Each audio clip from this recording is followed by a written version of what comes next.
একজন বাবা কতটা অসহায় হলে সোশ্যাল মিডিয়া প্ল্যাটফর্মে এমন পোস্ট দিয়ে নিজের মেয়ের প্রাণ ভিক্ষা চান। তিনি আর কেন আমাদের সকলেরই পরিচিত কালুর আইসিডি কেয়ারের আবু সাইদ মোল্লা। স্যারের ছোট মেয়ের নাম তাসনিম, বয়স মাত্র 6 বছর। জন্মগতভাবে হৃদরোগে আক্রান্ত। ডাক্তারি ভাষায় তার হার্টের পর্দা নেই। এ কারণে তার শরীরে নানা জটিলতা দেখা দিচ্ছে।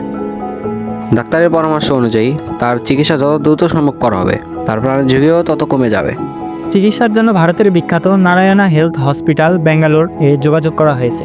চিকিৎসা ও ভ্রমণ সব মিলিয়ে প্রায় 7-8 লক্ষ টাকার প্রয়োজন, যা স্যারের একার পক্ষে বহন করা একদমই সম্ভব না। স্যার একজন বাবা হিসেবে আমাদের সবার কাছে হাত বাড়িয়ে সাহায্য চেয়েছে, তো আমাদের সবার উচিত স্যারকে সাহায্যের হাত বাড়িয়ে দেওয়া।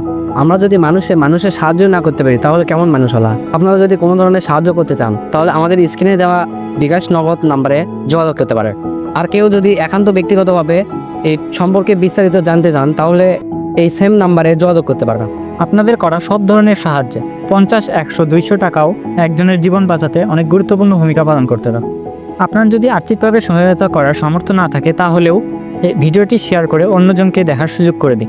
আপনার একটি শেয়ারও একজনের জীবন বাঁচাতে অনেক গুরুত্বপূর্ণ ভূমিকা পালন করতে পারে। বিশেষ করে যারা প্রবাসে আছেন তারা বিষয়টিকে একটু মানবিকভাবে বিবেচনা করার চেষ্টা করবেন। ধন্যবাদ।